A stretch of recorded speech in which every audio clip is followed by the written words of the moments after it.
Scott County, providing safe, healthy, and livable communities.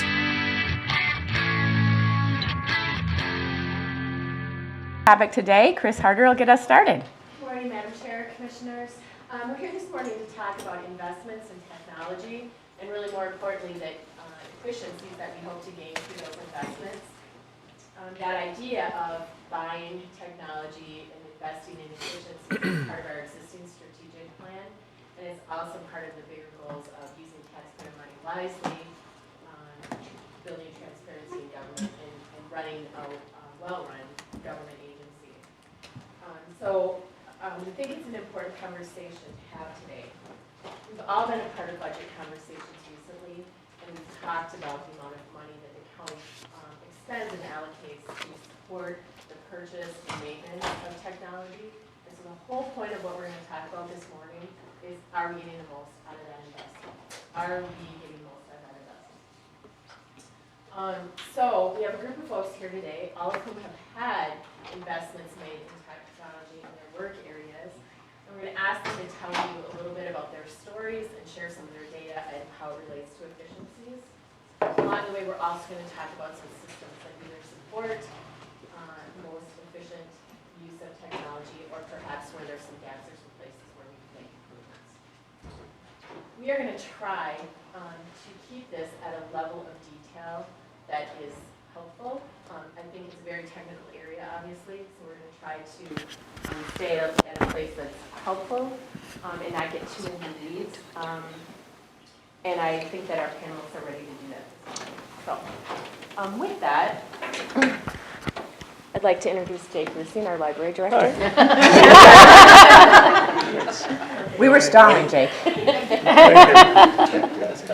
I was at the same meeting as Commissioner Beard was at. So. Pam Selvig, Health and Human Services Director. Lisa Brodsky, Public Health Director. Troy Beam, Transit and Fleet Manager for Scott County. Jeff Peichel, Chief Information Officer. Adam Peary, Sheriff's Office. Connie Perilla, Business Relationship Manager. Carrie Ouimet, Economic Assistance Director. Julie Anson, Property and Customer Service Manager. Cindy Geis, Customer Services Director. Cindy, you were going to make some opening comments as the kind of the leader of this group. Well, they chose, to make sure that we didn't get too far in the weeds, they picked the weakest link. They said, she can open the statement because she doesn't know much about technology at all. However, in my area, we have had almost every system replaced or is in the midst of being replaced. So I guess for the purposes of, at least in this presentation, having some data, I'm here to at least open it up for you, but definitely will not get too technical. If I am, I'm shooting from the hip and definitely don't know what I'm talking about. As the county grows, we constantly hear we have to work smarter. We have to work more efficiently. How can we change up what we do, and how can we use technology to get us there? And technology may be the solution, but it's not always the only solution. There has to be a mix, and we have to make sure that when we buy into this technology, that it truly is providing us our return that we're expecting. In 2016, the county made a very concerted effort to say we're going to transform ourselves from the technical side, and we're going to move in a couple different directions that we haven't seen in the past. And they made some major strides in how they were organized, and in some of the software applications that we have, and say, do we keep them here on-prem or do we move them off-site? What makes the most sense? Do we have our technical services supported by internal staff, or do we move them off-prem as well and have them have more of a managed services type of a mechanism? So we started that, and in there we had a multi-year blueprint of this is our roadmap, this is what we're going to do, and we'll see how we get there. And the implementation is as a service model, including infrastructure as a service, software as a service, platform as a service, and security as a service are all areas that we started thinking about when we made conscious decisions and as projects came forward. Is it better to have them on-prem, or is it better to have them hosted? If it's hosted, is it managed up by a vendor, or is it managed by our technical team? In addition, we had our governance, and we had to make sure that we matured our governance to be that body of people that can help challenge projects as they come forward and ask those strategic questions. probably not coming from me. I do serve on governance, but I'm very quiet, so I try not to inject my voice very often. So this is the first Technology Scott Delivers session. And with that, we kind of took a look back over the course of the last 5 years and said, what did we do? And how long have these systems been in place that we can have some fairly decent data that maybe we can talk to our return on investment. So one of the lessons learned through this endeavor was, what were we looking to measure? Our charters, our current charter draft has an area in it that says we need to measure these things, and this is what we're hoping to bring back to say, were we successful or were we not? The problem is that we did not do a good job of going back to that charter and say, did we realize what we were expecting? We also, before the draft of that charter, we came before you as leaders and the decision makers of this county and the citizens of our county and said, we're going to invest in this, and this is what we're hoping we're going to bring to the table, either internal or external. We didn't look back at those board agenda items and said, did we achieve what we were expecting? So lessons learned, we have to do a better job. But from that, we did move forward, and we got some information that we thought was valuable. We can do a better job, and we are hoping the next time we come through, we will do a better job. But the best things that we can think about, the strategies that we're focusing on, is to better serve our citizens through online transactions and online information, to have our workforce be more agile, be more mobile and more technology abled in the field as well as here, and then provide as a service applications and environments in the cloud. So lastly, the one thing that we need to start thinking about is our internal IT department. What's their long-term strategy? Where are they going to be in 5 years and 10 years? And how do we kind of change what we do to help them get there? And that will take the support of all of us. So with that, I will turn it over to the panel. Thank you. All right, I'd like to start, and Carrie, I'd like to start with you, if you wouldn't mind. Sure. Okay. So you brought forward 3 slides today to talk about some of the efficiencies that were, or some of the innovations that came through technology in your area. And so those are on pages 22, 23, and 24. Thank you. So I wonder if, just for kind of an introduction, if you could just look at those 3 slides and just kind of tell us the story about your system and what this data says to you about what efficiencies were gained in your area. Sure. So the system that these 3 slides are referencing is CaseWorks, which is a document management system, and it is currently being utilized within our economic assistance department in both child support and our income maintenance units. And the slides 22 and 23 are very similar to one another. We have a measure that has been developed by the Department of Human Services, and this is a measure that every county is held to, and it's about timely processing of both SNAP, which is our food support, and cash applications. And the only difference between these 2 slides is that the first slide on page 22 is our expedited applications, which there are certain folks that will qualify for expedited food support. And this is just a food support only slide, and that means that the eligibility specialist must process those applications within 1 business day or within 24 hours of receiving that application. And the second slide on page 23 is also timely processing, but this includes both cash and SNAP, and this is processing within 30 days, which is our standard processing timelines. So the purposes of these slides is to show, if you look at the graph, the line that is drawn between 2010 and 2011, that is to illustrate when our document management system, which was then known as ScottWorks, which has now evolved into CaseWorks, was implemented within income maintenance.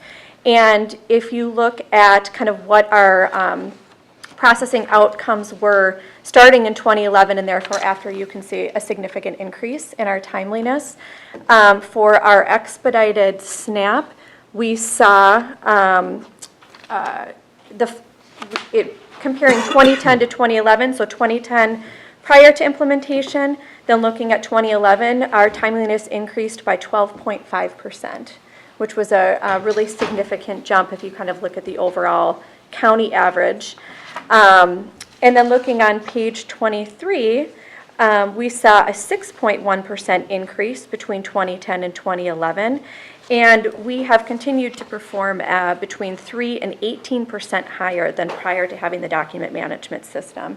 And we are performing well above the state average in our timely processing. So it's one way to illustrate what we believe is a lot of efficiencies that we've gained from CaseWorks and being able to serve our citizens and process their applications in a more timely and quick fashion. And then page 24 is kind of looking at our department as a whole. This does not include employment and training. I just want to note because in employment and training we are not currently using CaseWorks. But on this slide, we took a point in time in July of 2010, which was prior to having CaseWorks, or a document management system. And then we looked at the same point in time, July of 2019, 9 years later, to show these are the number of folks we are serving in each of these programs, and also to show how many FTEs we had. So while you'll see our biggest increase in folks that we've served is within medical assistance. This was due to the Affordable Care Act. We had a 49% increase in the number of people we've served in 9 years, but only a 19% increase in our staffing complement. And we really feel that we've been able to maintain timely processing and just an ability to manage all of the documents and the volume and the different programs. We attributed a lot of that to having a document management system and being able to stay organized. Also, if we had that much paperwork, I don't know where we'd put it all. So it's a lot of people. Thanks, Carrie. Sure. Do you folks have questions we're going to try to handle this a little more different? Yeah. Oh, okay. Well, I'm kind of curious. I know we have some pending changes with CaseWorks, Carrie, in terms of potentially being hosted, and I believe there's new iterations coming up. Do you see those future things creating additional efficiencies for us, or? Yeah, that's what we're hearing. So CaseWorks is on SharePoint, and SharePoint is going to be updated to, we're on SharePoint 2010, it's going to be updated to SharePoint 2016. It'll be in the cloud. We're hearing that the new version of CaseWorks is going to have some different workflows, some added efficiencies. We had some of our current staff doing some testing in the environment, so I think it's NCT, which is our vendor for CaseWorks, has slowly rolled counties into the new version. We haven't experienced it yet with our live data and our production site, but we're hearing good things from the staff that have tested it, so we're hopeful.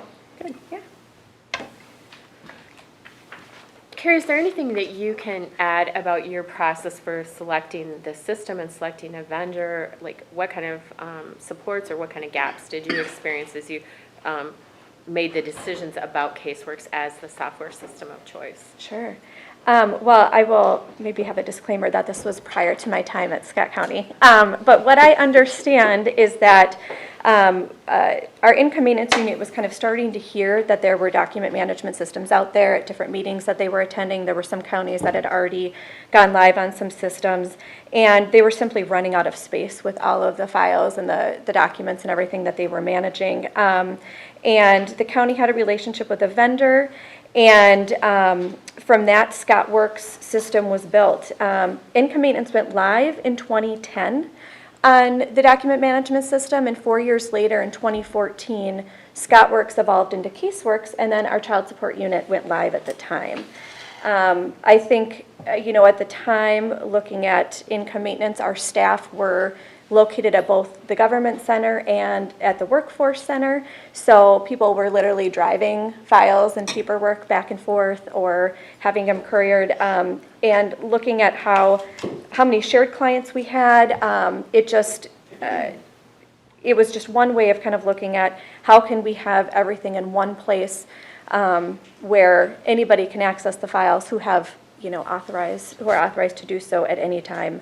Looking for automation, we started to have some staff that were teleworking, working from home, looking for some automation there, and of course, most importantly, just ways to improve our customer service for the citizens that were coming in and accessing our services.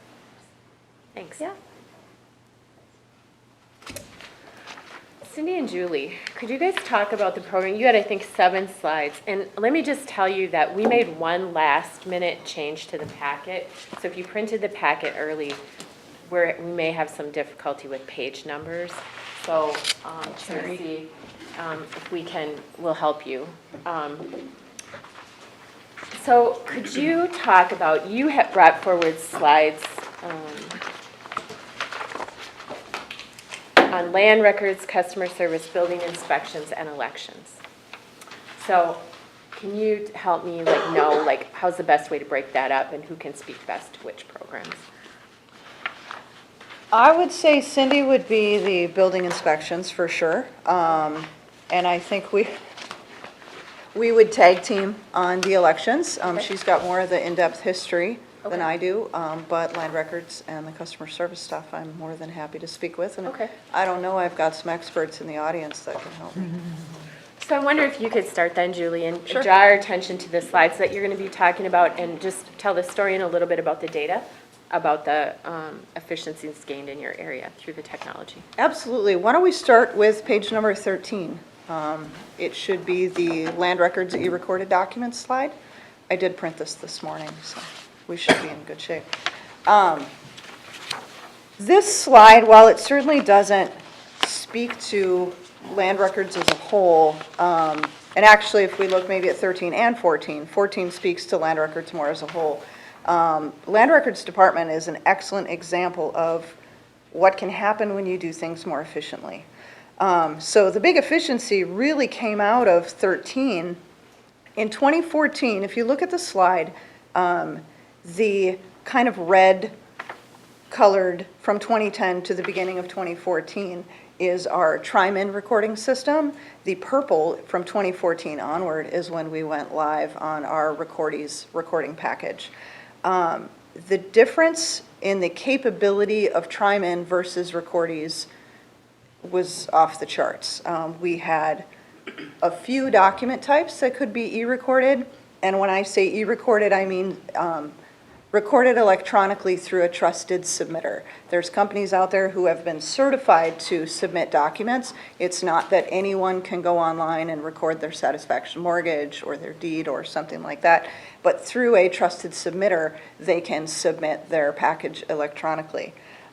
When we were on Tri-Min, we just had a handful of document types that we were able to record that way. When we went live with Recordees, it just kept growing. So we now have hundreds of document types that people can record electronically.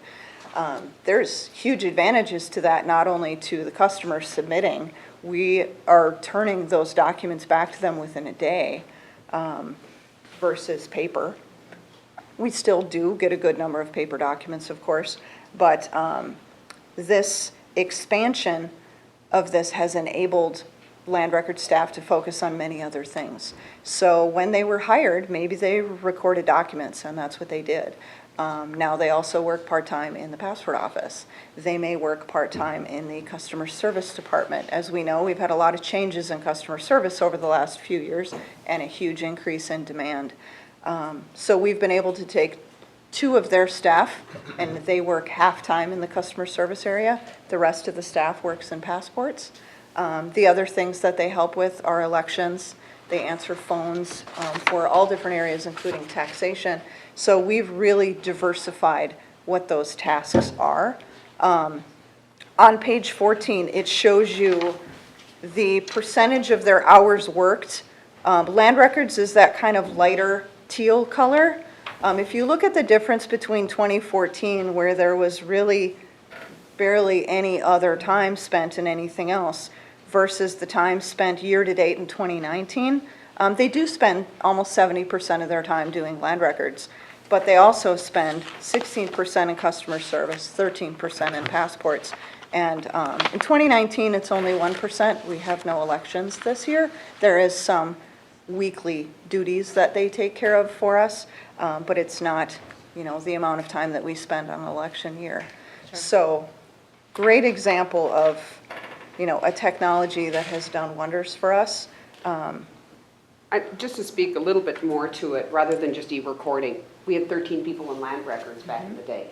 13 people that took paper documents, and in our old system, in order to validate that the information was correct, and I don't think anybody here in this room, nor anybody that's listening to us on TV would say, I don't really care whether my document is recorded correctly or not. That's your title to your property. That's extremely important. In order to ensure that, in our old system, they had to take a paper document, used to just frost me. They would enter all the data, and then they would go to another screen and enter it all over again, and then the thing would compare itself and say, does it match? And if it did, it would go forward. I'm like, you do dual entry on every single document? That's craziness. There has to be something better. And it's like, well, this is the way it always had been, an old AS400 application that we all dealt with the green screens and all of that. So it was dramatically different when we went to the Recordees application. So we currently have 7 staff in there rather than 13, and they're diversified in their time. And when we look at 2019, that staff allocation, remember that's year to date, and we just stood up these 2 people in customer service. So that 16% will grow as they commit more of their time into that other area. And so it isn't just, hey, we can e-record faster, we can turn these documents around quicker. We also have a lot of business rules in these applications that say, and by the way, if these things aren't filled in, we're gonna reject it right back to the submitter right off the bat.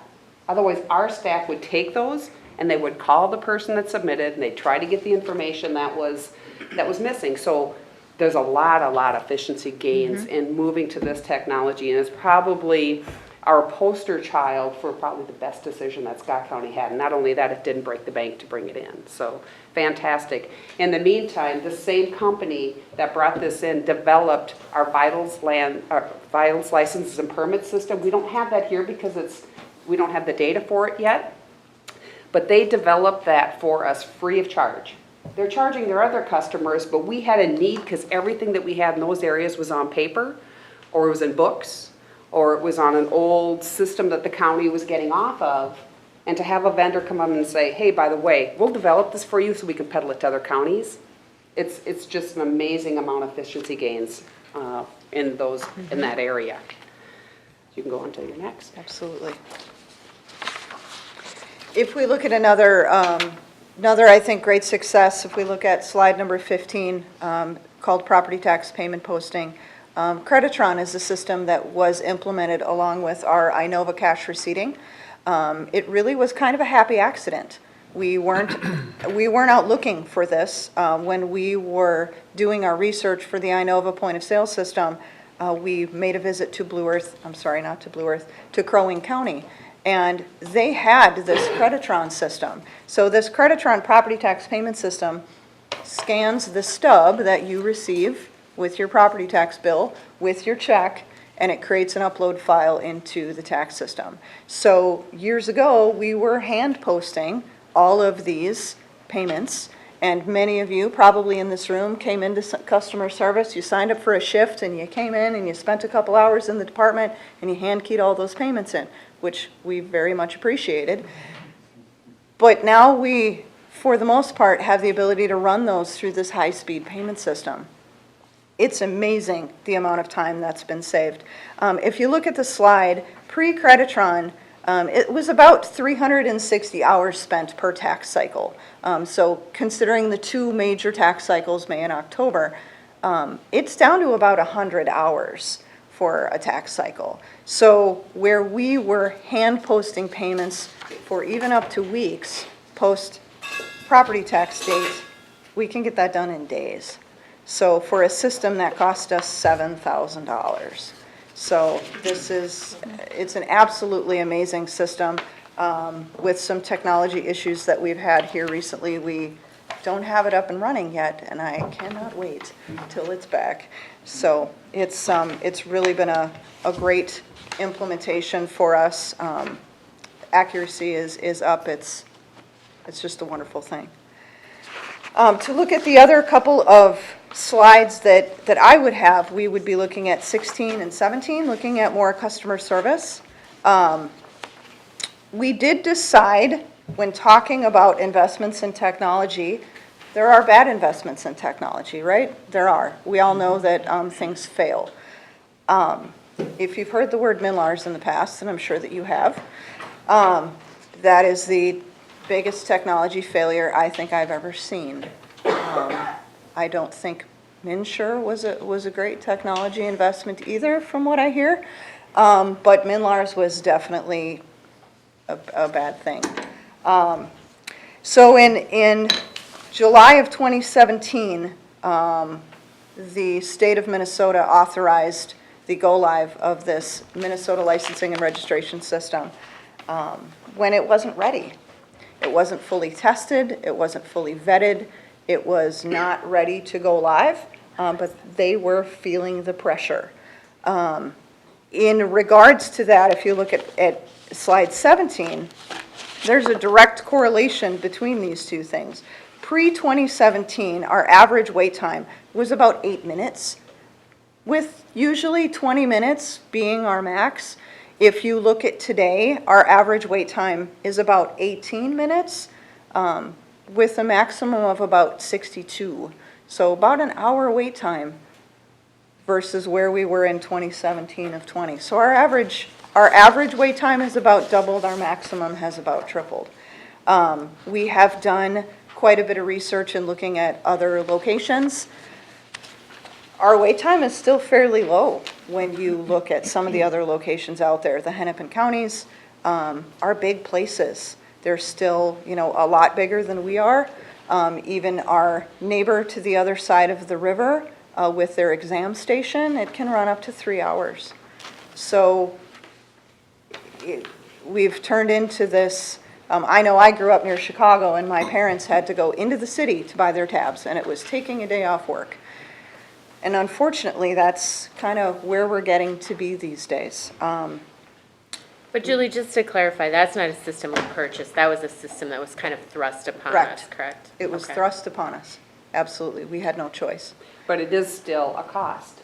So Right. instead of us, whether we have, we all have technologies that we use that the state has implemented, and some of those are maybe good decisions and some of those are poor decisions.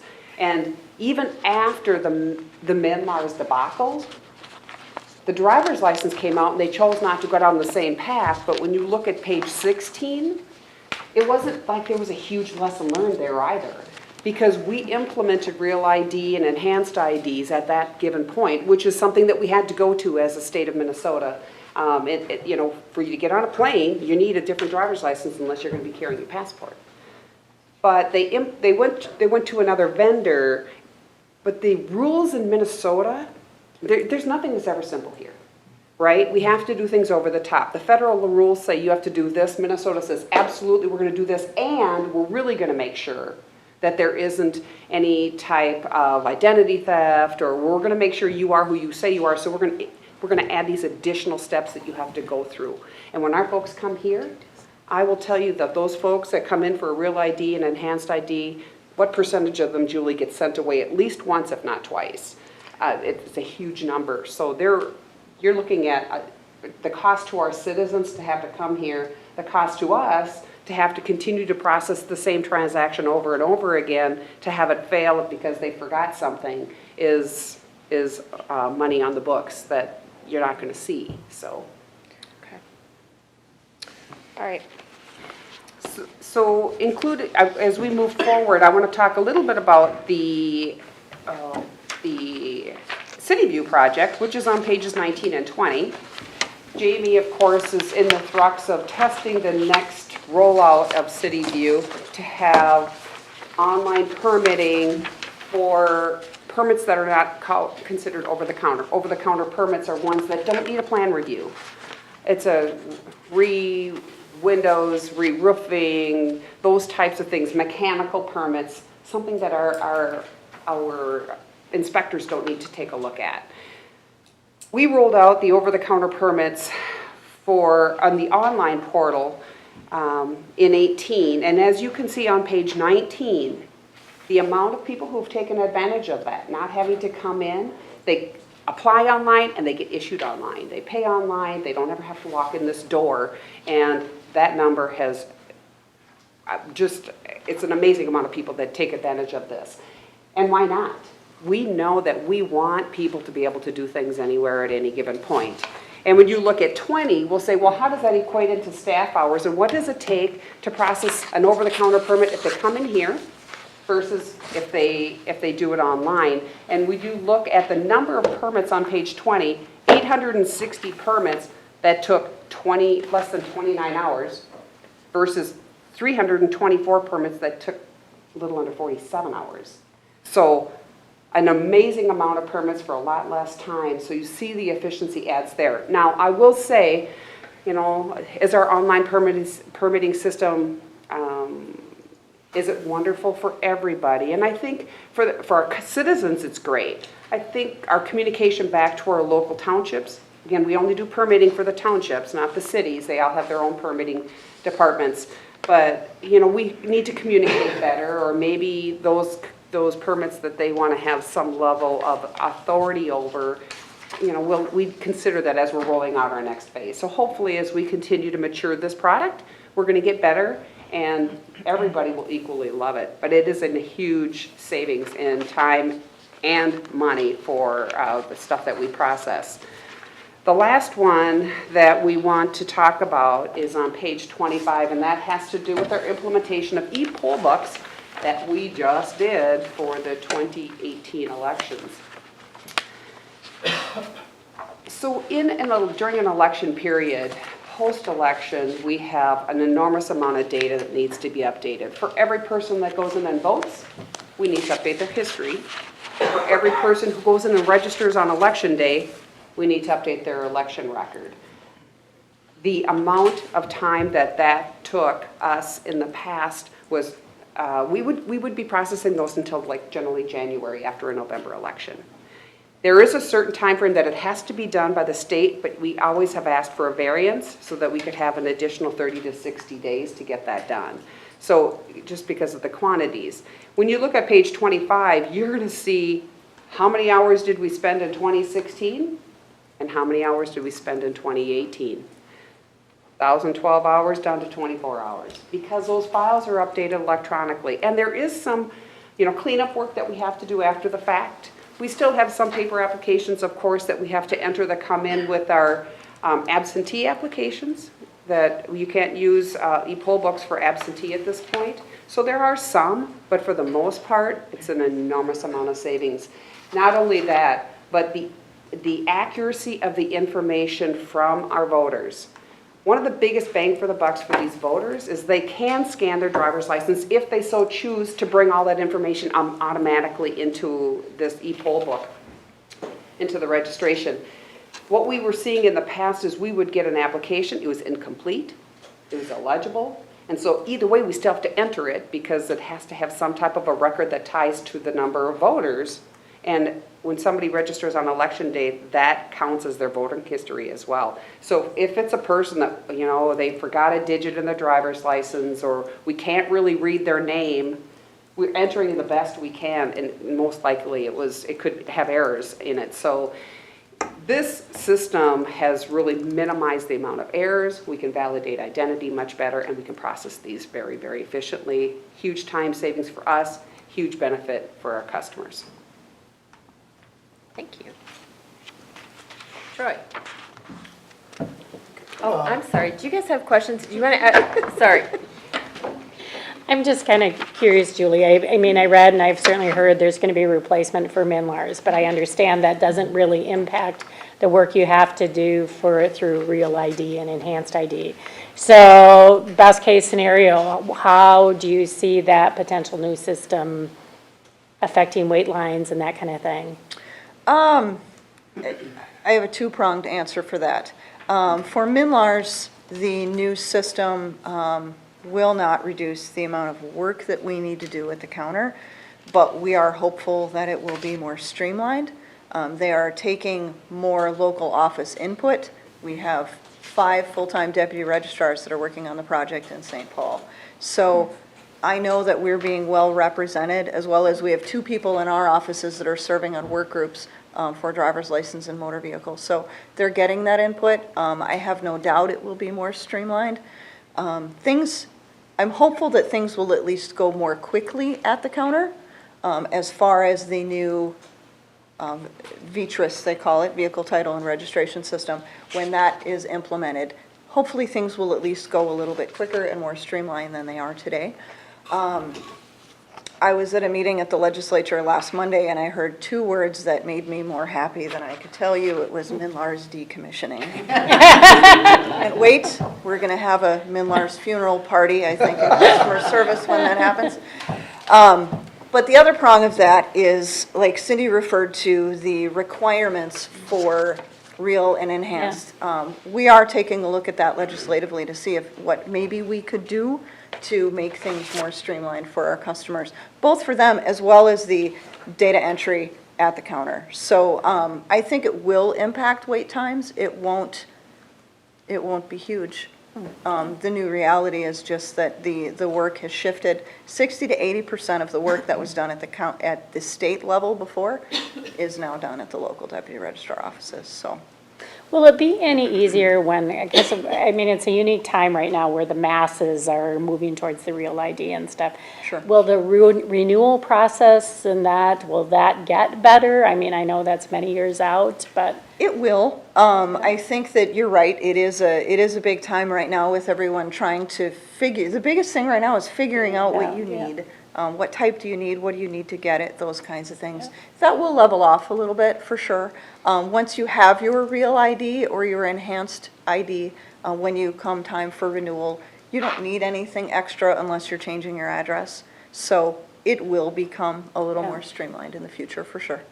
Yeah, good. Just a side note, your staff did a great job. I recently redid my driver's license, and I stopped there at that little station. They told me what I need, came in a couple days later. Didn't take me 5 minutes probably, so they did an awesome job. Thank you. We've tried to balance what is it, having a staff member there full-time at that greeter station versus having them behind the window. We've seen a huge, I don't want to say improvement, but an impact from having that there. These visits that people keep making, unfortunately, it can be 3 visits to get your driver's license documents all together. But to keep them stopped at the greeter station, I would, as a customer, rather be turned away when I walk in than turned away after I wait in line for 45 minutes. So it saved a great deal of frustration. It is definitely well worth the effort. Yeah, I thought so too. Thank you. You guys good? Adam, I skipped over you, sorry. Okay. So there's 2 slides, one about dispatch on page 24, and one about LETG on page 26. I'm wondering if you can just give us a kind of a high level of the efficiencies that you have seen through those systems and how it's impacted your work. Sure. I'll start with the LETG. We transitioned to LETG as our public safety information system in 2016 from New World system, which the version we were using was going to no longer be supported. Although there has been challenges with the system, it has brought a lot of efficiencies. One example is the integrations. LETG, we have 21 integrations versus 9 integrations that we had in New World. What that allows us to do, a couple of good examples is e-charging and accident exchange. So as the deputies are in their squads, the information that's been inputted by dispatch or information they've inputted in the system is automatically flowing into these forms that in past we would have to basically log into a different system to enter all that info. So that's increased our efficiencies there.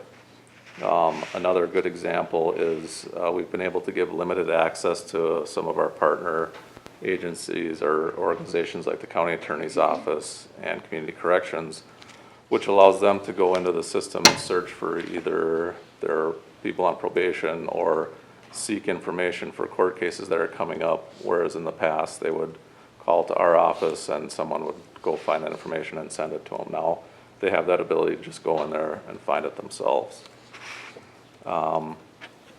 With New World, the version we were using was having several issues, which created some downtime. LETG's total unplanned downtime since 2016 is 760 minutes, which equates to about 0.04% of the time that it's been operating. Information sharing is another huge area of efficiency. With our old system, as a deputy, I couldn't look at a police report in Jordan without contacting Jordan Police Department and having them send it to me. Now I have the ability to go in and look through their records management system at maybe an incident involving someone that I'm interested in or investigating. There's a lot less data entry than there was in the old system, which has saved a lot of time on our record staff. When a call comes into dispatch, the record is created and that record flows through every facet of the program so that there isn't duplicative entry that there was in the past, which minimizes certainly mistakes and things getting overlooked. We also now have the ability to create our own mobile forms. So a good example is a tow sheet. When we tow a vehicle, a sheet's printed out for that vehicle owner, and then a sheet's given to the towing company. In the past, that was a handwritten form. Now all that information, it just flows right into that form that we were able to create and customize for our need. And each agency that's a part of the system has that ability to create their own forms. And then custom attributes is another area which has been beneficial for us. If there's specific information that we want to track or data we want to collect, we're able to add a custom attribute and the inputting person can check a box, which then later we can go back and search that box and find all the data. So those would be some of them. Nice. As far as the dispatch, obviously the accuracy of our data in GIS and for our dispatchers is critical.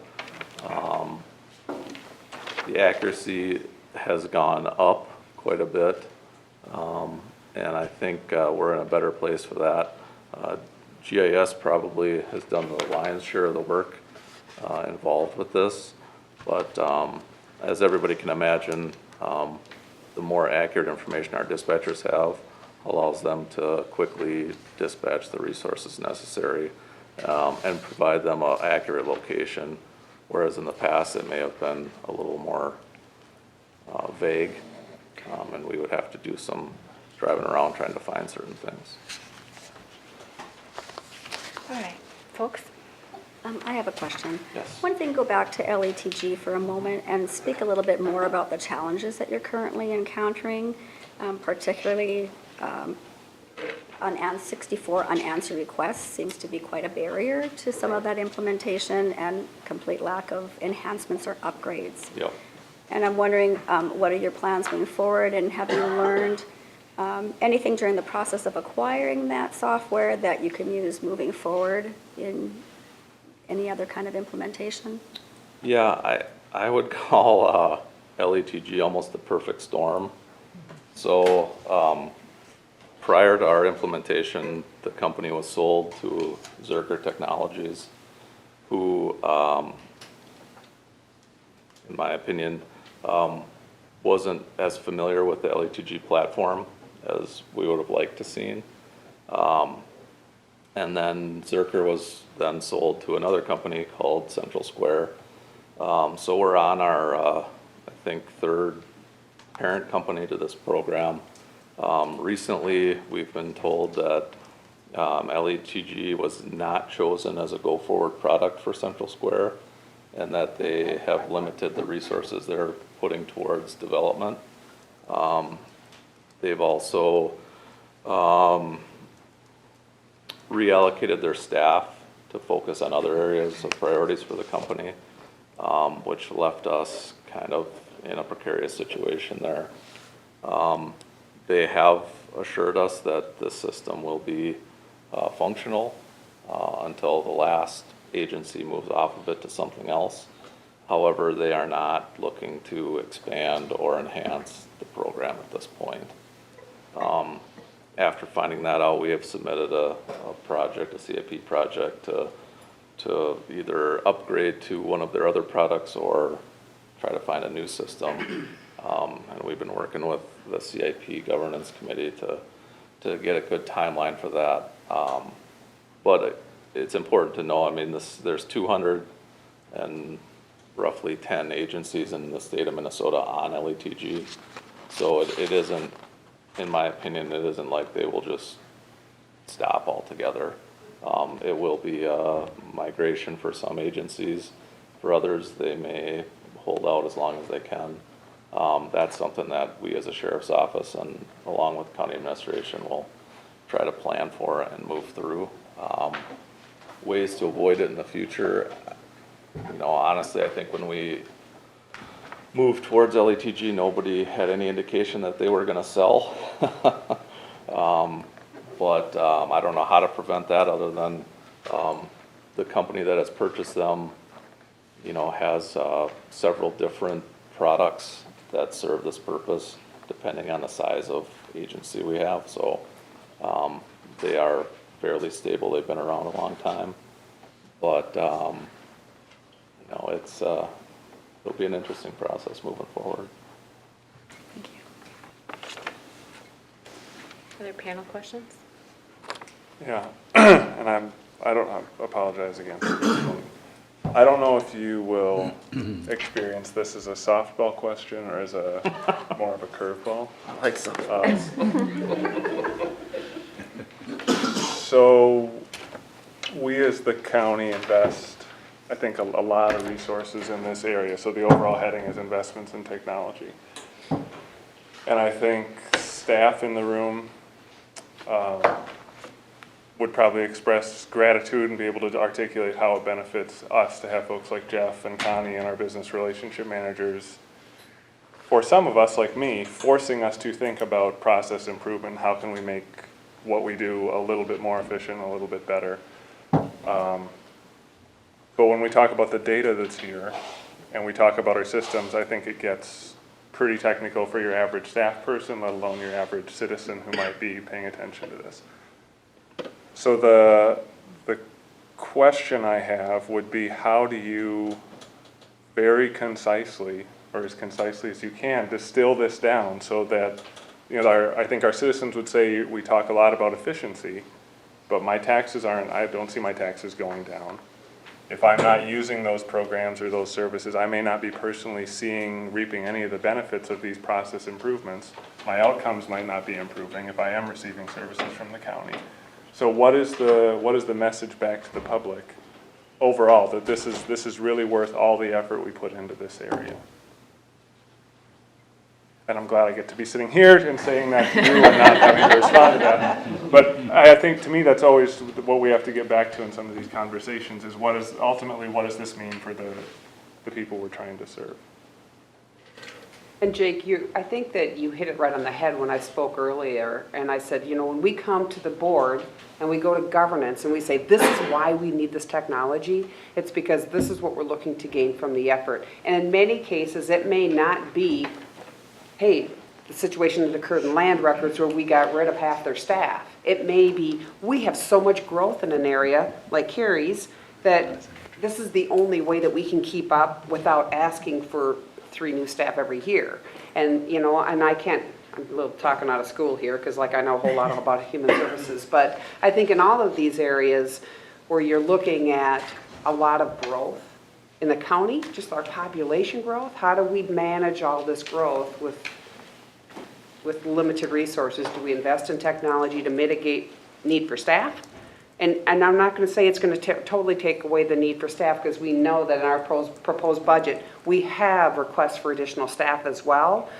But those staffing requests could be, you know, maybe 1.5 times what they were. And we still didn't approve all the staff that was requested. So how do we use technology to kind of bridge the gap? That's from my perspective, and I'll let everybody else who's smarter than me talk about what they think.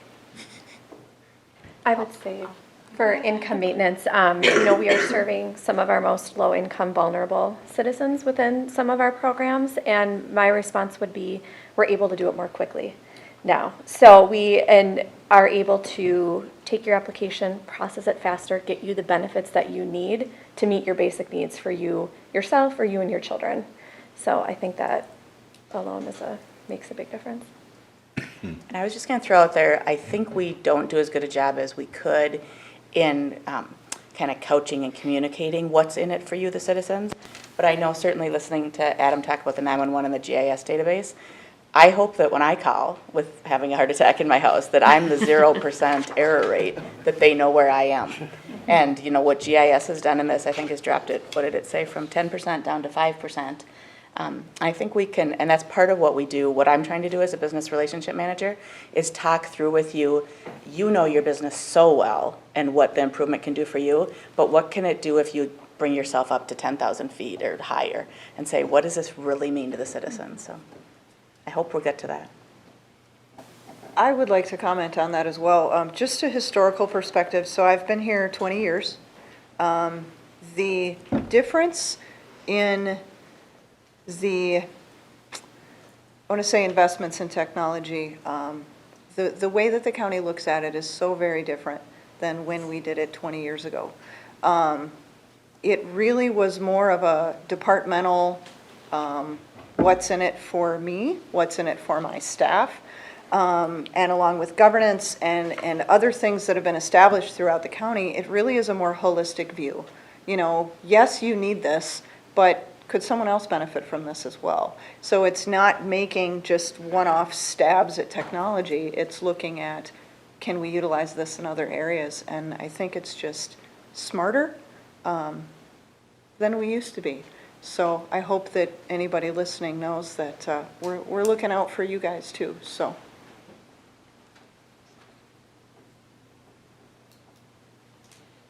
I think too, from a transit perspective, I mean, if you look at the population continuing to grow, we're able to manipulate a lot more trips and serve the customers a lot better in terms of how we serve them and how we communicate with the customers. If we didn't have that ability to do that with the current software that we purchased, it gets a lot more convoluted with providing those trips and getting less denials, which is our goal, to try and provide service for everybody. And as the population continues to increase, especially the senior population and the vulnerable adults, our ridership keeps inclining. So, Troy, did you want to you sent 4 slides in for this presentation. Do you want to give us kind of the high level sure. efficiencies gained in your area? Sure. It's difficult to talk about the efficiencies with one slide, but I'm representing 3 different softwares. One of them is the transit software, which was Novus. And that software is replacing a software that we had from the early 80s, the Trapeze software. And that software has provided us a lot of efficiencies in terms of how we communicate with the customers. It takes care of our volunteer drivers. It allows us to be the broker of trips and use that software to communicate with other vendors and providers electronically versus on paper. In addition to that, we've saved, I think, 1 FTE. We actually eliminated 1 FTE from transit due to the efficiencies from that software. And so those are some of the efficiencies with the software for transit. Also, medical assistance. We've been able to save the county a significant dollar amount. Let me get my slide out here. That's page 11, right? Page 11, yep.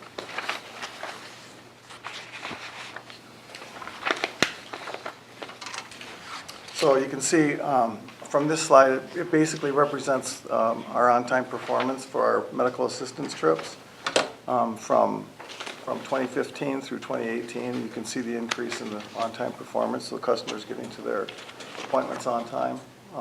And that has a lot to do with the way that the trips get scheduled and how they get booked, and the amount of paperwork involved and the amount of drivers involved to get that job done. So you can see the efficiencies, and this is just one slide that really kind of, it's a small representation of what the software can do for us. We're continuing to implement the software, so some of the stuff that we're doing is it's allowing the volunteer driver, so currently with the volunteer driver program, they have to contact us to get the trips, and now we can set the trips out there, let them take what they want to take, and it's just, the communication is much better from that perspective. And then also for how we book the medical assistance trips. the number of trips that we're able to do and the efficiencies of doing that has been very, very helpful. We did everything manually by paper to bill the vendors. So the vendors, the way it works is that we assign the vendor to a trip, a medical assistance trip, and we would typically do that by paper. And so it was paper going back and forth. Now it's all automated so that the vendor can come in and see, and they can pick more trips. They can be more efficient based on the software technologies as well, just from the Novus program. The second software I'd like to talk about is AssetWorks, which is our fleet maintenance software. And I think that's representing on, let's see here. Page 7. Page 7. So I want to talk a little bit about AssetWorks. AssetWorks was, originally our software was from the 80s, our maintenance software that takes care of all the maintenance on the vehicles. We spend $1 million a year in capital. And the idea is that we want to take care of that capital and make sure that it lasts as long as it can, and we are as efficient as we can be with the maintenance on that equipment. And when we looked at replacing our software a few years ago, we realized that the software that we wanted was quite expensive. And in order to get a sophisticated software, we thought it would be best to share that resource with other vendors, with other cities and townships. And so as part of a scale initiative, we went ahead and set the software up so that we could share it with other agencies, either scale members or government agencies. And in doing that, we now share that software with 7 different agencies. So we have the City of Shakopee, we have Scott County Watershed District, the Carver County is sharing the software with us. Currently Apple Valley and Egan and some of those representatives are here today, just in case we had questions for them, but Apple Valley and Egan are also sharing that software with us. The Minnewacan Sioux community is looking at sharing that software with us. So it's been a really, really good way to have efficiencies in software and share those costs accordingly. So it's been really good that way. The preventative maintenance is something that, indicates something that when you're taking good care of a fleet, you want to make sure that the maintenance is done on time. And we had a difficult time of doing that. There's so many efficiencies that come with the software. But this is the result of a community indicator that, our maintenance compliance has been improved and our preventative maintenance compliance has been improved over the years. And so you can see that from that graph from year to year. But we do so many different things with the software. It's prevented us, it's helped us with the parts inventory. It's all automated. It used to be all on paper. So you can imagine we have a couple $100,000 worth of inventory and parts that we distribute and do that very efficiently today, where we couldn't do that in the past. We get our maintenance done on time. Part of the problem that we had with maintenance was the communication. So we have sheriff's vehicles, for example, that are out there 24 hours a day. To get them in and get the service done when they need to get done and get it done on time, especially at this high rate of speed sometimes that they drive, we want to make sure that those vehicles are safe. In order to do that, we have to make sure that that maintenance is kept up.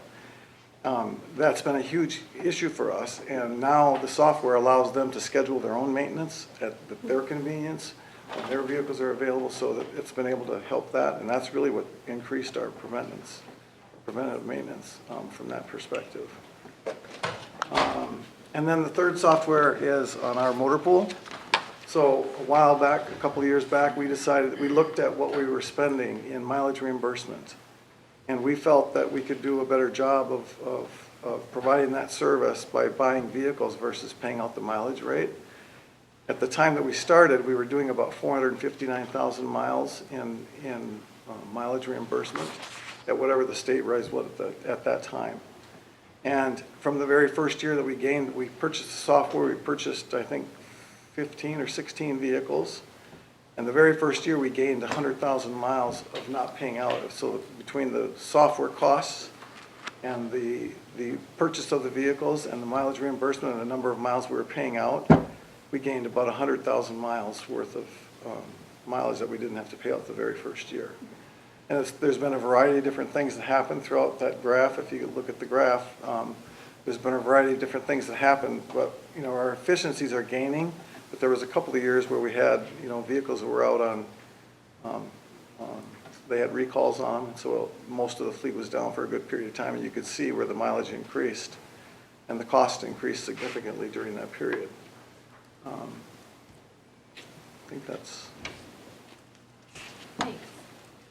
Questions? Yeah, I have a couple questions. On your medical assistance provider trips, Can you tell me, if you know offhand, how many are denied in a year, and what is the typical reason for denials? I don't know that we've ever had any, I don't think we can deny a medical assistance trip. If we have, it's been very, very, very minor, like maybe 1 or 2 a year, if at all. Thank you. Pardon? Same day. Yeah. Yeah. So same-day trips are not there. I mean, there's certain rules around medical assistance that we have to abide by. Same-day trips, we're not required to have the same efficiency as we would for planned medical assistance trips.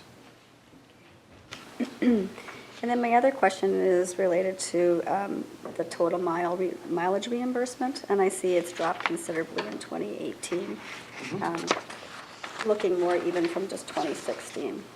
And I'm wondering, how much do you think that could possibly be attributed to individuals not using the electronic version of mileage reimbursement, or waiting too long, so it's past the 90-day cutoff?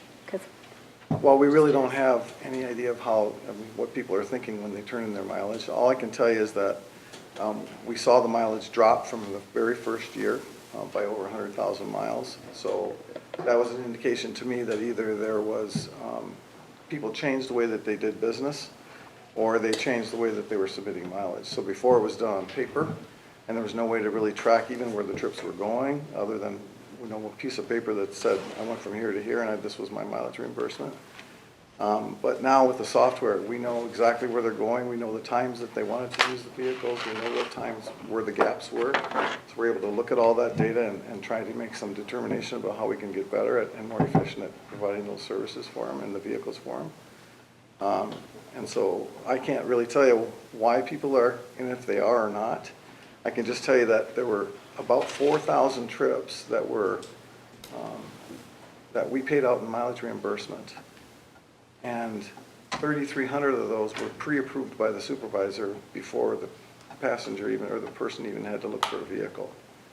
So that indicates to me that either, and it doesn't necessarily mean that that's a bad thing, because it could be that they decided, that the supervisor decided that those miles were probably more efficient in their own vehicle versus using a county vehicle. So we really can't tell you that, but I can tell you that the average trip length was over 25 miles a trip. So without knowing what the real reasons are and getting into the details of that, it might be a good thing or it could be a bad thing. We don't know. But I can tell you that it's much cheaper to use a motor pool vehicle than it is to pay out mileage in most cases. So just to build on that, we as supervisors and managers and even we as staff members need to be cognizant about using our own vehicle. And as supervisors and managers, we need to be cognizant about why do we pre-approve those? Why do we let someone, should they be taking a motor pool vehicle, and at least or making the attempt to get a motor pool vehicle? Because we want to make sure that our capital is really being utilized to its fullest capacity as well. So in the future, one of the things that when Troy was bringing me some data, I said, gosh, why? I mean, if it's 25 miles is the average trip, I would still think a motor pool vehicle would be, warranted. However, maybe there wasn't one available. Maybe there were other existing circumstances. They were going from their home, which is half the distance to where they needed to be to begin with. We don't know all of the reasons why motor pool vehicles were not being requested, but that's a takeaway for all of us to, think about that when our staff are getting out on the street. Should they be taking a vehicle, at least, or making the attempt? So just a takeaway.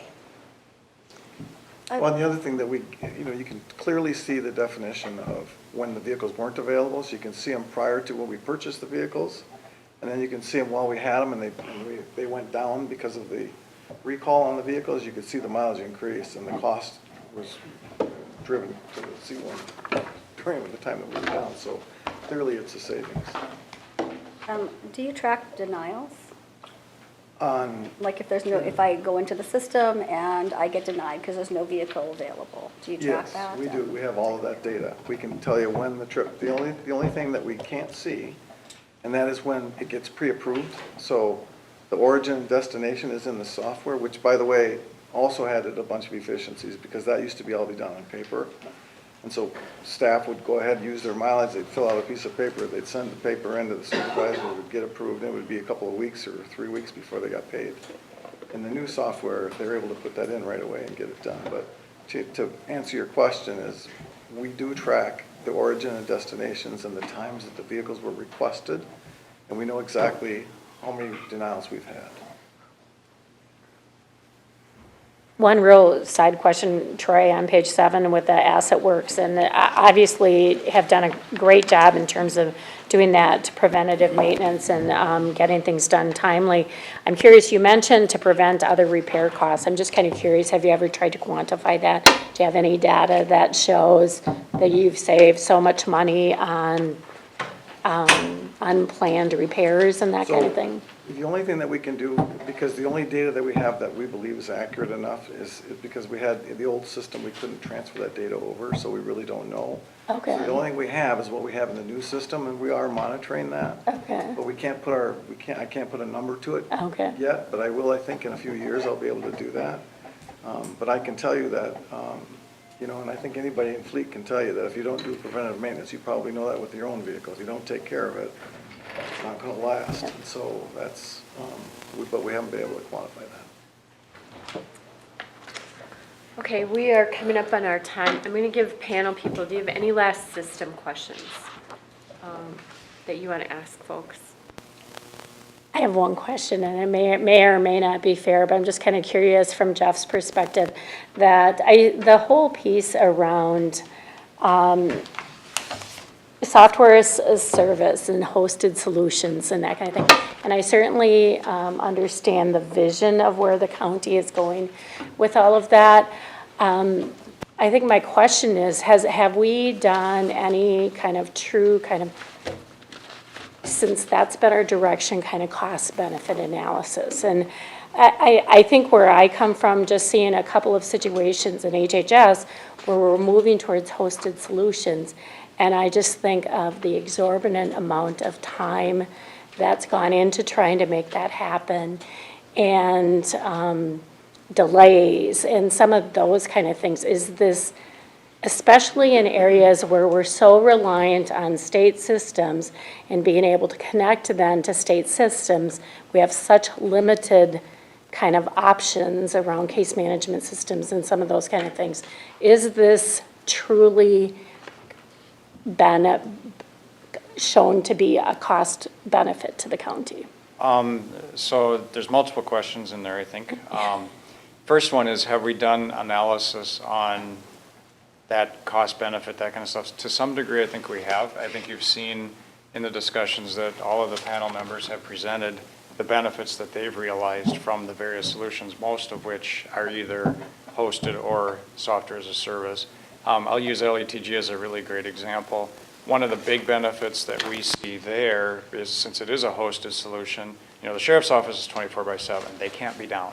So instead of being reliant on IT to keep that system up or to respond to something in the middle of the night, the vendor has to take care of that. They can staff that 24/7, whereas we really can't. So that's a huge benefit from both the county's perspective as well as IT's perspective. In terms of other types of applications that we've moved out to either software as a service and hosting, let me just clarify for everybody's benefit.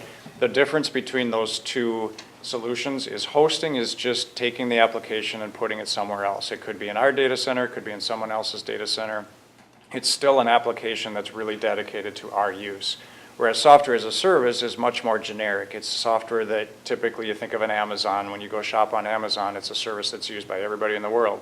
It's not customized to you. It's not specific to you. That's a software as a service. We don't have very many of those yet. Most of the solutions that we have are hosted solutions, hosted by either the vendor or someone that the vendor works with to host the software.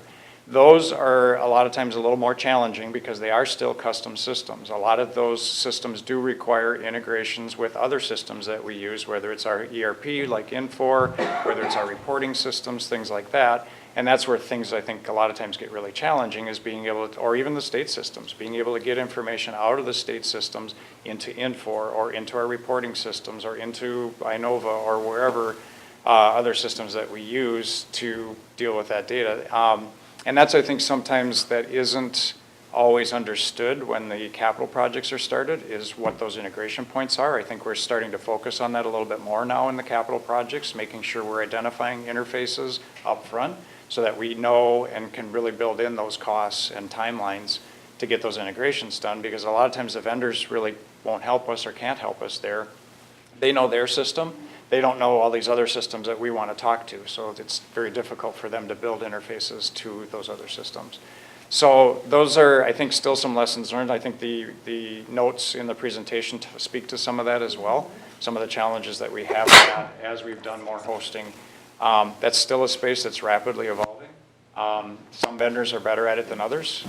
Some of them really understand what it takes to host an application. Other vendors were their first foray into that world, and that's where I think we see a lot of those delays and challenges, security issues, that kind of stuff, because they've never done it before either. And so now they're trying to take on all of that risk and all of that technology when we just build software, so that's kind of difficult for a lot of them to understand how do they take, and a lot of these are small companies, small organizations, like you pointed out, their core competency is building that application, not in running a data center or running a hosted model. So that's a challenge for us as well, and I think that's important for us to, when we look at those decisions, to take that into account. Is this vendor really capable of hosting the application, or is there a better alternative? So I think those are questions we need to continue to ask as we go forward. Thanks. I just wanted to say, and actually I really appreciate Pam's question, because PHDoc is a very good example of that. And I think what needs to be taken in consideration is the impact to the business by those delays, because we currently use an antiquated system, Carefax, that goes down about 3 times a week, which is a total work stoppage issue for my staff and a lot of frustration, and they haven't done any upgrades in probably about 3 years because they've chosen not to have that as a priority. So there's definitely some of those costs associated with that delay. I think we've ended up with, it's not a software as a service, but the hosted solution that we've come up with was a really good partnership, and is paving the way for Dakota to be able to host other solutions. We just happened to be the first one, so then there was the additional 1-year delay of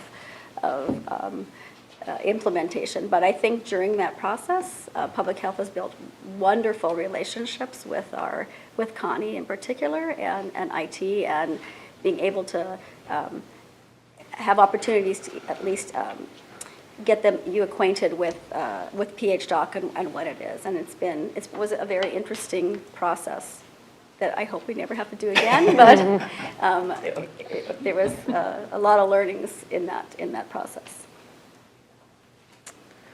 Thank you. All right, quick questions from the audience.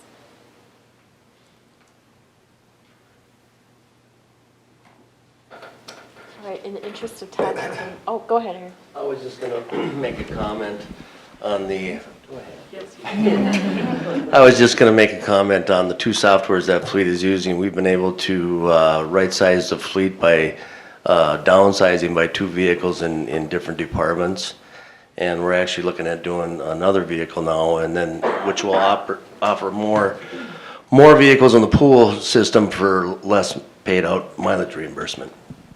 Oh, thanks for adding that. Thank you.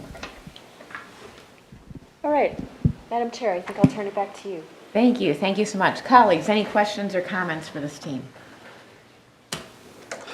Commissioner Beer. Thank you. I mean, we're talking technology, and that's automatically a love-hate relationship. Sometimes it's, hey, we really love this software, and there's one that I'm thinking of that we really hate. Exactly. And then there's those softwares that we love and hate, the same software.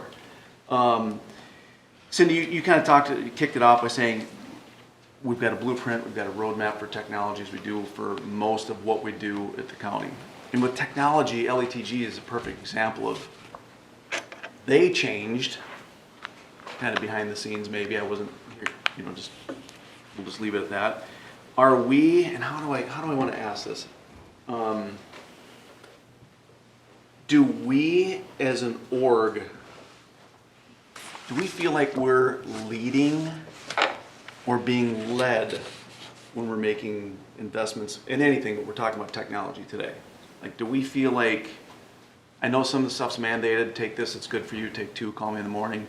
We know that works. But are we as an org collectively smart enough, not intelligence-wise, but adept enough to recognize some of these things and be nimble enough to go as the workflow changes and the technology changes? I mean, it's for everybody, but you just mentioned the roadmap and so that's why we're putting you on the spot. Not really, but. Madam Chair, Commissioner Beer, I think it's a little of both. There are times. You don't need to whitewash your answer, by the way, too. You can speak, not that, I'm telling you that, forget it, disregard it. Disregard. For everyone else, no whitewashing necessary. Yeah. No, I think that we do a little bit of both. And so, like the LATG was a little bit of they put in a request, but they put even the request, and I think even before Adam, you knew that they were even gonna, that the system was bought out and they're not gonna actually do any R&D to it. Yep. So research and development is key to the implementation and the continued support of that application. And we have had multiple, there are applications that are moving off, like our CAMA, right? It's an old AS400, we've had that since the 80s. It has to be moved off, it's not gonna be supported, and yet there are sometimes with the code, with our state laws, there's such a limit to what we can invest in. So sometimes we may, we choose because it's the only vendor in town, or it's the only vendor in town in the state of Minnesota. So we make those decisions. We made some decisions that probably weren't so popular. If we look to Vision, remember the Vision project, a company that was going to create a camera system for us. They were out of New York or out of the East Coast, had a lot of issues, and some were through this project. After we invested a substantial amount of dollars, we cut that cord and we moved on because we knew it was probably going to be a lot of continued investment of dollars without a real return on value. So we have to look toward, in each of these systems, do we continue to limp it along? Do we try to help support and enhance it? Do we talk to these vendors that are really, really good partners with us today and see, do they even have some ideas on how to make us better and how to make us smarter without having to buy into a new technology all the time? These technologies are expensive. They're not cheap investments. I'm not saying all of them, but many of them are big core groups. Our taxes, and that's not a cheap app. Our LATG is not a cheap application. Infor, as we look to putting money away to do something different with that system. So we try to our technology roadmap says, you need to plan, but there are times where we don't know, and all of a sudden this vendor pulls the rug out. We do have an application or a spreadsheet that has total cost of ownership, and in that, it lists all the applications that we have and what we feel their longevity is. We are supposed to, and we haven't in this last year for sure, and Connie could probably talk smarter about this, but we haven't done a good job of looking back to that and saying which ones are at end of life. Most of the departments know they'll be putting them in, but maybe we say, hey, this one's coming up in about 4 years. Are we going to reinvest in the same technology and see how much R&D they're going to put into it? Or are we going to look for an alternative solution? So those are the things that we need to do on both, but I think the answer is both. We can lead, but we can also follow someone else who had a lot of success stories, which is why we all belong to our professional organizations, because we listen to our peers and we network with them, and then when there's something really works well for them, we like to ride on their coattails a little bit. And just to follow up, you also mentioned that, starting out that, we want to be asking the right questions and looking at all these things. And Pam, so that was kind of the bookend question, like, hey, are we asking these questions? Like, is this software as a service working? I know our server room, the room's staying the same size, but there's more and more space. So that removes my heartburn. That we're willing to ask hard questions and bold questions like, is this working? Is this the best way? And technology changes on both sides. Like I said, our workflow, and then companies change, right? Because they're coming up and buying others and changing and moving on themselves, which we have no clue about. So that's helpful to know. One other question on the I don't remember what page it was. One of the first questions: what are we not doing well? Bullets. Which, you know what? This is one of the longer lists. I see that as a strength. Like, hey, this is kind of some of the things that aren't going well. I don't see that, a shorter list is a good thing. I think a longer list isn't always a bad thing because it gives us something to look at. But the one bullet I wanted to look at, it said something, I probably should have had it up here. It says, maybe not always able to deal with some of our contractors and enforce some accountability. And so that kind of bubbled up my heartburn on, you know, one of our long-term, I think it was a year or two, I'm looking at Danny in the back there, we did I think a 5-year invest on a solution. Like, accountability is part of everything. So what do we need to do there to improve that that there's an accountability for what it is and this is to everybody, I know we're kind of looking at you, but like that's a big part of what we do. I'm not saying Gestapo, but if we're spending money, there ought to be some level of accountability, reasonable accountability for what it is for every dollar we spend. In this case, we're talking about technology. So how do we improve that particular issue with people that we're spending a ton of time, talent, and treasure with? I think Leslie wants to respond to that one. Cindy and I know we've had this discussion multiple times with Jen Schultz and Danny and at governance. I think part of it's the maturity of the industry, Commissioner. It is really hard. We put in a couple contracts that if they didn't deliver at a certain time, there would be a fiscal penalty. Most of them object to those types of things. It's typically standard, like if you look at a highway contract or a building contract or those types of things. So far, the industry hasn't matured to that level. They don't appear to have specifications and standards that are following. They're still negotiated individually. You talked about being a leader or being responsive. I take a look at, and I would agree with Cindy, in some we've been a leader. If you look at Troy, he is fulfilling Gary's image and that vision of shared services, and why can't all 7 counties be on certain things, or cities that have those same things? Why does everybody have to have an individual one? And so we have looked, we have tried to negotiate some types of liquidated damages or things into our contracts. They don't appear to be mature enough at this point to be able to do it because there aren't necessarily a set of standards and specs that are followed. That has been quite a struggle, but I think we have, and I think Luke, the sheriff, and Adam did a really good job at trying to hold LETG accountable, at least to deliver what was in the contract. Jeff was involved with some of those conversations. I was early.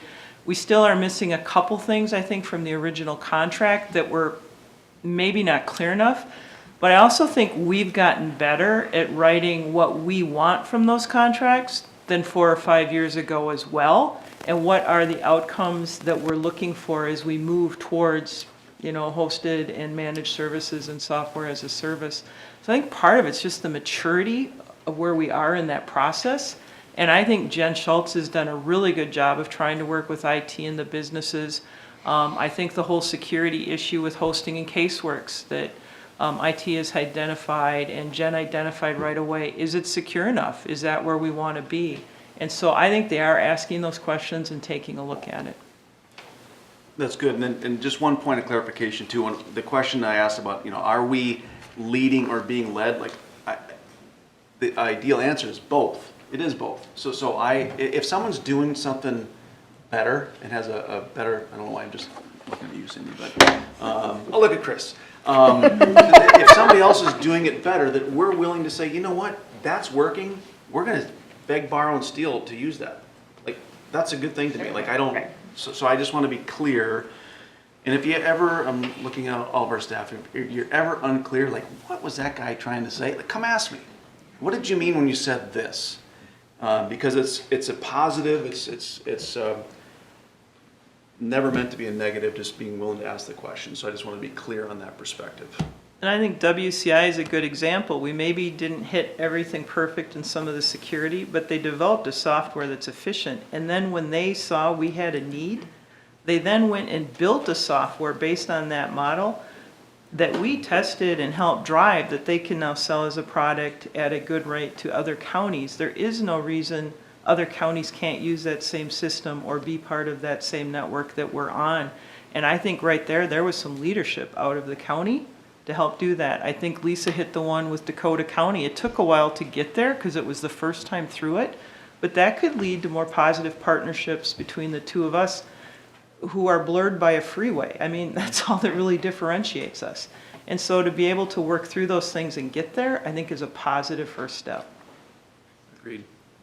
Commissioner Albrecht. MBTA got burned on a contract, technology contract, and with a vendor, and then they had to kind of redo it with another vendor, and then what they did is they created about 8 different measurables or stopping points where to get paid, you had to achieve this and this and this and this, and there were about 8 of them. So if you want to just have a contract to look at and how they did it, it might offer some insight, but so that's something good that they're now doing with their contracts, technology contracts. All right. Thank you to the team. Even this board in the last 3 years has invested a lot in technologies, and we need to hear that they are creating efficiencies, that they are successful. We need to hear that as we look to the future. I too was heartened by the longer list of what else do we need to work on, because that to me is the purpose of these presentations. That's the purpose of all this work that you all put into this, is what can we improve and get better. So thank you for that. Thank you for condensing a very broad and a very technical topic down to things that really matter for policy decision making. I know that you're all experts in your field, and there's so much more you could say about it. You too, Cindy, you're an expert. Shoot from the hip. All right, so thank you very much. We are going to recess for 5 minutes while we reconfigure the room and get our additional guests in here. So we'll